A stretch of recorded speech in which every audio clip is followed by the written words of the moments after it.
speaker on day one. I was quite fascinated by the subject of the 2 days event, which was the name the Small Business Congress. I personally like everything small, because I'm in love with the DNA that goes with small. Every small person wants to go big. Every small person wants to do things personally and in a very ethical way.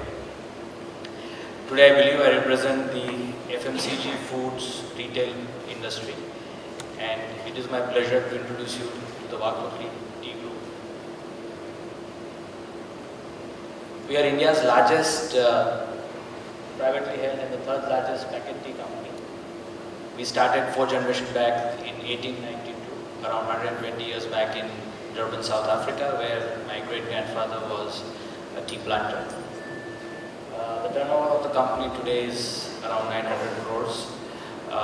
We enjoy the #1 status globally in buying premium quality teas. As most of you might be aware, tea is mostly grown in India, Africa and Sri Lanka. Recently we have invested in a new plant with which our capacity has grown by 30%. We are currently exported to more than 30 countries, and we are market leaders in the US, Canada, UK, Australia and New Zealand. Just to give you a snapshot, like every FMCG industry, the tea industry is also divided into various segments. We are brand leaders in most segments. In every state, every city that you go, these segments change depending on the per capita income, depending on the preferences of the local consumers. Right from the top, where we have our certified organic teas, where we fight with loose tea as a category. In India, still 60% it is believed that people buy tea in the loose, unbranded form. We are honored to be, regularly recognized for our hard work. Recently, and they put us as one of the most trusted brands. We are also amongst the top hot beverages brand present in the country. Now, as we grew in the last 2 decades in particular, we faced a lot of challenges, and the challenges began from operating in a country like India those days to taking our brand global. So we were facing internal as well as external challenges. If I want to list some challenges, which were these challenges? Wherever we went, the domestic challenge was that this is a small local brand which has almost no national aspiration. We had very strong competition from a lot of regional brands. I myself am the Vice President of the All India Tea Packeteers Association, and we have more than 2,500 members. India is made up of small tea brands, all with a regional capacity, regional taste preferences. So we had a very strong competition from the regional brands. In every state of India, you would be surprised to know that the palates of people change. For example, somewhere people like strong tea, somewhere people like a very colory tea, somewhere people like a very flavory tea. So we have to adjust to their preferences. Tea, along with newspapers and toothpaste, is a category driven by habits. So very difficult to change a particular habit. We have to have long investment cycles and long gestation periods. We also discovered that customers are now looking at not only teas, but teas at various price points. So that is where we had to introduce our various economic and premium brands. We came to Maharashtra around 6-7 years back, and we introduced Wagh Bakri Perfect, which was a premium brand at that time, it still is. We worked very hard. We first launched our brands in Bombay. Gradually, we took it to various parts of Maharashtra. Today, we are amongst the top 3 brands in the state. We have a brand which is the only international brand available in the country. We use the best quality tea leaves from Africa, India, and Sri Lanka to blend it. It's called Good Morning Tea. We developed a new category called masala tea. We have our own R&D department, and we are the only people which are blending 7 authentic spices with Indian teas, and we are selling as Wagh Bakri masala tea. We also have a separate range of our international tea bags. A new category which we created was the instant tea category.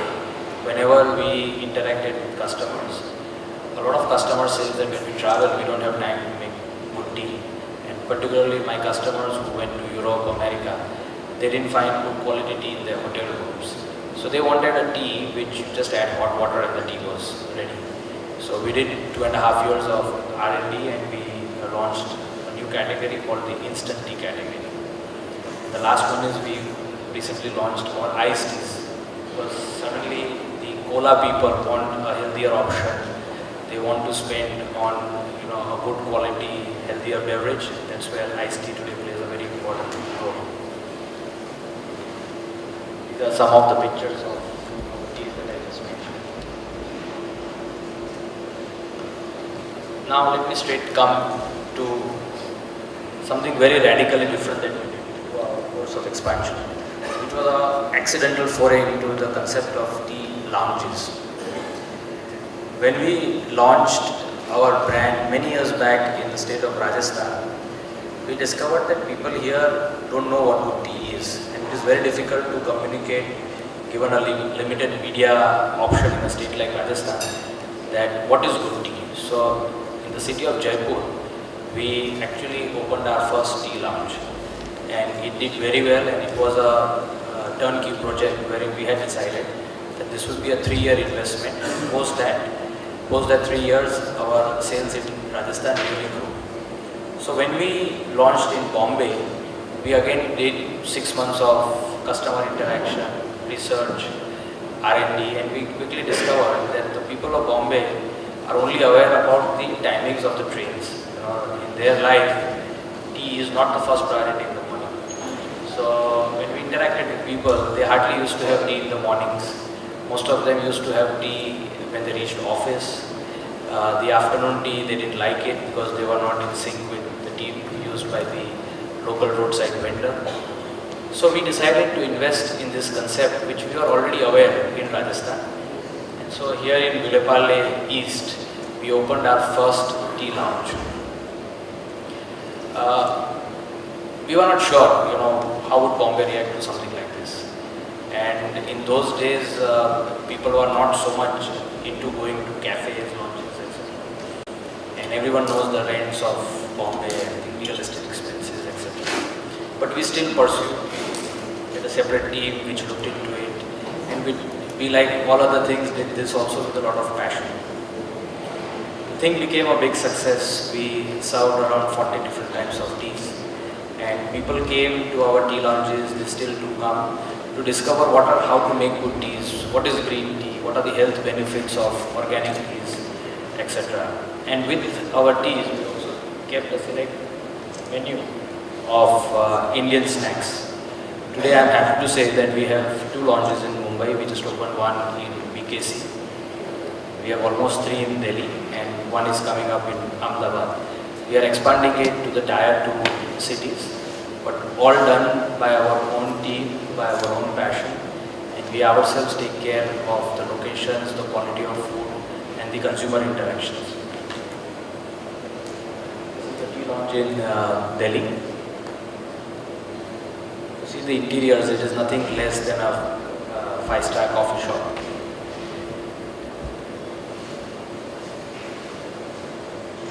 This is the one in Mumbai. Parallelly, we also in the early 90s decided to take our brand international. So during those times, I was doing my higher education in New York, and by the mid 90s, our teas were beginning to be exported to US. So I, due to my entrepreneur nature, used most of the weekends in making, interacting with customers, setting up distribution, and we did a lot of customer interactions, BTL activities, etc.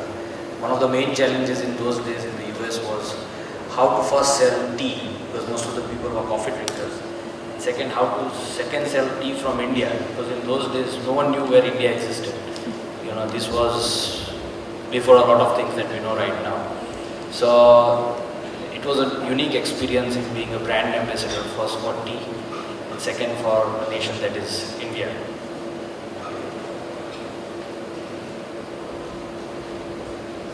This is one of the web samples in New York,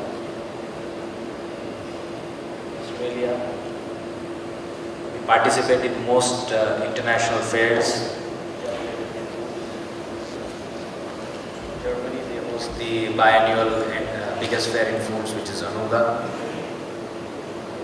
We were also one of the first movers in the B2C segment, which was selling online.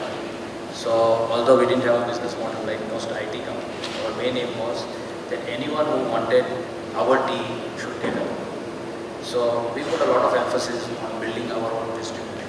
We discovered that it's going to take a long time in building distribution in a country like that. So we started our website. It's called buytea.com, and it's more than 15 years old now. We get a lot of orders from India, overseas.